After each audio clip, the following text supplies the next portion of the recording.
হঠাৎ খুব টাকার প্রয়োজন হলে সূরা ইখলাস 21 বার পড়ুন, টাকার ব্যবস্থা হয়ে যাবে। আপনার যত টাকার প্রয়োজন ইনশাআল্লাহ হয়ে যাবে। শুধুমাত্র যখন আপনারা হঠাৎ দেখবেন যে টাকার প্রয়োজন হবে, সে সময় আপনারা শুধুমাত্র সূরা ইখলাসটি পড়বেন। এই আমলের নিয়মে 21 বার। আর আপনাদের আমলটি করার সময় যে সূরা ইখলাস পড়তে হবে, সেই সাথে আরো একটি ছোট্ট অক্ষরের দোয়া রয়েছে, সেই দোয়াটিও পড়তে হবে। তো আপনাদের শুধুমাত্র সূরা ইখলাস এবং এই আমলটির জন্য ছোট্ট একটি অক্ষরের দোয়াটি পড়তে হবে। তাহলে আপনারা যখন সূরা ইখলাস 21 বার পড়বেন এবং এই আমলটির দোয়া পড়বেন, তো তখনই দেখবেন যে আপনাদের কাছে টাকার ব্যবস্থা হয়ে গেছে। আপনাদের কাছে টাকা আসতেই থাকবে, আপনারা নিজেও তা বুঝতে পারবেন না। বন্ধুরা, ভিডিওটি শুরু করার আগে আসুন একটু প্রার্থনা করি। হে আল্লাহ, আমাদের হালাল ধন সম্পদ দান করুন।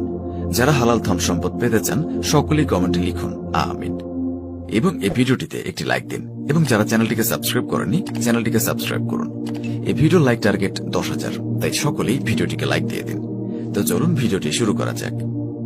বিশেষ করে এই আমলটি খুব বেশি কাজে আসবে তখনই যখন আপনাদের হঠাৎ খুব টাকার প্রয়োজন হবে। সেটা হতে পারে যে কোনো দরকারে। আপনার যখনই টাকার প্রয়োজন হবে, আপনি একটু কষ্ট করে সূরা ইখলাসের এই আমলটি করবেন, তাহলে দেখবেন যে আপনাদের কাছে টাকার ব্যবস্থা হয়ে গেছে। খুবই সহজ নিয়ম আমলটির, এবং আপনারা খুব সহজে রেজাল্ট পেয়ে যাবেন। তো আপনাদের এখন এই আমলটির কথা বলে দিচ্ছি। এই আমলটি আপনারা ছেলে মেয়ে সকলেই করতে পারবেন, এবং এর সাথে সাথে ছোট বড় সকলেই করতে পারবেন। যদি আপনারা এই আমলটি করে খুব তাড়াতাড়ি টাকার রেজাল্ট পেতে চান, যখন আপনাদের টাকার দরকার সেই সময় টাকা পেতে চান, তাহলে কিন্তু আপনারা এই ভিডিওটি অবশ্যই মনোযোগ দিয়ে দেখবেন। তবে এই আমলটির নিয়ম কিন্তু আপনাদেরকে একদম ক্লিয়ার ভাবে, সহজভাবে বুঝিয়ে দিচ্ছি। যখন আপনারা এই আমলটি করবেন, প্রথমে আগে আপনারা সূরা ইখলাস অবশ্যই মুখস্থ থাকতে হবে। আপনাদের যাদের মুখস্থ নেই তারা একটু কষ্ট করে মুখস্থ করে নেবেন, কারণ এই সূরা ইখলাস পড়ে যদি আপনারা আপনাদের টাকা পয়সার সমস্যা একদম সম্পূর্ণ শেষ করতে পারেন, তাহলে অবশ্যই আপনারা সূরা ইখলাসটি মুখস্থ করে নেবেন। এবং সূরা ইখলাসটি মুখস্থ করে নিলে অনেক ফজিলত রয়েছে। এই সূরার ভেতর অনেক শক্তি রয়েছে, যা আপনারা আগে মুখস্থ করুন, তারপরে বুঝতে পারবেন। তো সূরা ইখলাস আপনাদেরকে পড়তে হবে।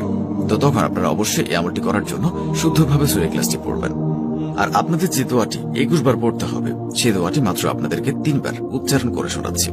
তাহলে আশা করি আপনারা বুঝতে পারবেন দোয়াটি হলো সুবহানাল্লাহ। আমি দোয়াটি আবারও বলছি, দোয়াটি হচ্ছে সুবহানাল্লাহ।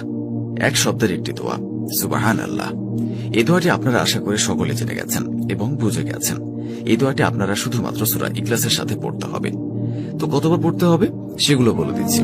তার আগে নিজে পবিত্র আল কোরআন শরীফের সূরা ইখলাস রয়েছে, সেই সূরাটি আপনাদেরকে শুধুমাত্র 21 বার পড়তে হবে।